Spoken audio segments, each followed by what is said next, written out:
नमस्कार, मैं श्यामगिरी। आज के कार्यक्रम में आप सभी दर्शकों का स्वागत है। 10 लाख लोगों को जुटा लिया राहुल गांधी ने। अब यह बात क्यों हो रही है कि 10 लाख लोग राहुल गांधी के साथ आ गए? राहुल गांधी ने जो एक छोटा सा प्रेजेंटेशन दिया था चुनाव आयोग को लेकर, उसे 10 लाख से ज्यादा लोगों ने देखा है। 10 लाख से ज्यादा लोगों ने पसंद किया और खर्च कुछ भी नहीं किया था। चुपचाप आए और अपना एक प्रेजेंटेशन दिया। 15 मिनट हिंदी में, 14 मिनट हिंदी में और 14 मिनट इंग्लिश में, 28 मिनट। और 10 लाख से अधिक लोगों ने उसे देखा राहुल गांधी के यूट्यूब चैनल पर। और नरेंद्र मोदी ने 200 करोड़ रुपया खर्च किया, गोदी मीडिया को दिया और उनको देखा 1.5 लाख लोगों ने। अब सोचिए, 200 करोड़ रुपया खर्च करके, और बाकी जो पार्टी से खर्च हुआ वो अलग, गोदी मीडिया को सिर्फ प्रचार प्रसार के लिए दिया गया।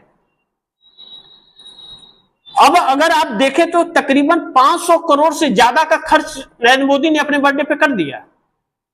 और देखा कितने लोगों ने? 1.5 लाख लोगों ने। और 1 रुपया भी खर्च नहीं किया राहुल ने। देखा कितने लोगों ने? 10 लाख से ज्यादा लोगों ने। मैं कांग्रेस के चैनल की बात नहीं कर रहा हूं, बाकी चैनलों की नहीं बात, वो तो करोड़ों की संख्या में है। अब 10 लाख लोग राहुल गांधी को पसंद करने वाले उनके साथ खड़े हैं। ऐसे में मोदी के लिए मुश्किलें बढ़ रही, क्योंकि चुनाव आयोग को जो चुनौती दिया, यानी कि लोग पसंद कर रहे हैं कि हां, मान रहे हैं कि हां, चुनाव आयोग वोटों की चोरी करवा रहा है, इसलिए पसंद कर रहे हैं लोग। ज्यादा लोग देख रहे हैं, सर्च कर करके भी देख रहे हैं।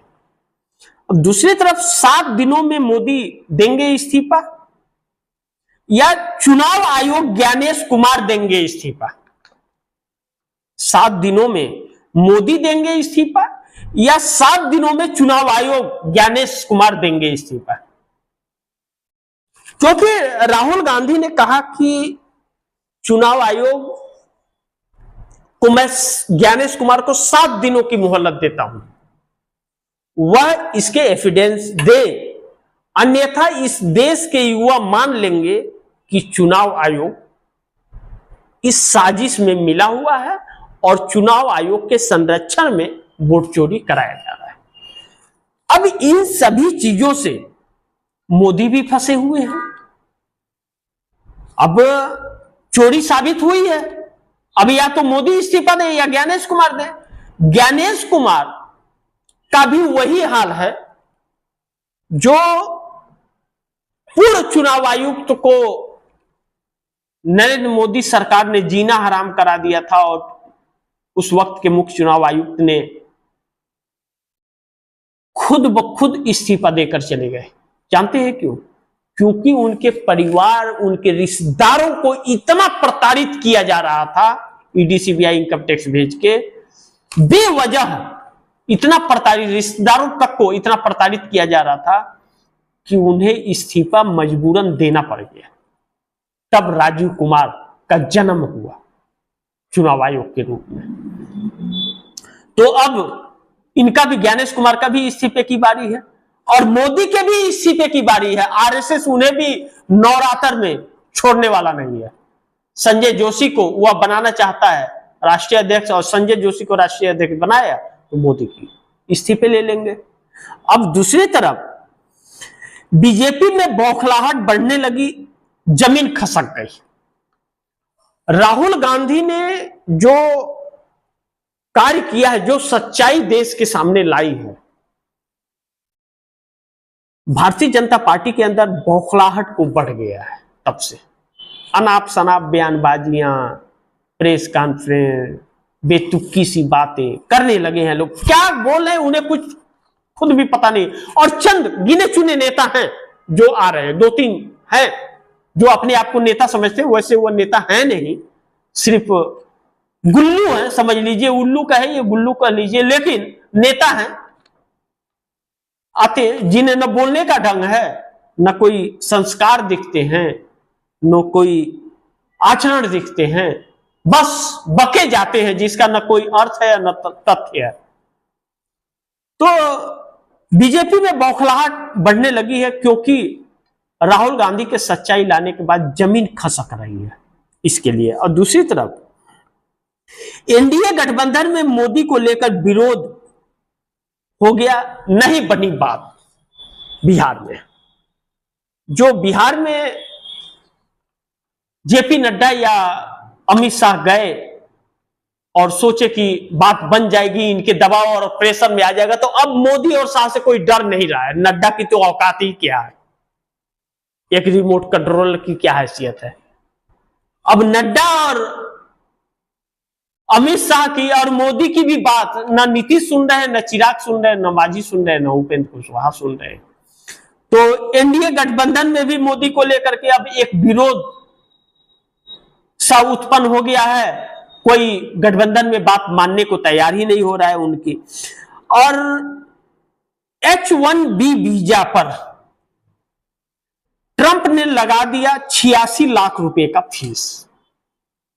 अब अमेरिका जाने वाले जो लोग हैं या बच्चे पढ़ने जा रहे हैं, उन्हें अब 86 लाख रुपया फीस की अदायगी करके वीजा लेना पड़ेगा। यह हर हर मोदी घर घर मोदी के नारे वालों का औकात दिखाया है। अब जो वहां है सभी को भारत आने का अल्टीमेटम दे दिया गया। चलिए, इस चीज को लेकर के राहुल गांधी ने बहुत पहले कहा था 2017 में कि ट्रंप से बात कीजिए, लेकिन नरेंद्र मोदी डंका बजा रहे थे और ट्रंप इनकी लंका लगा रहे थे।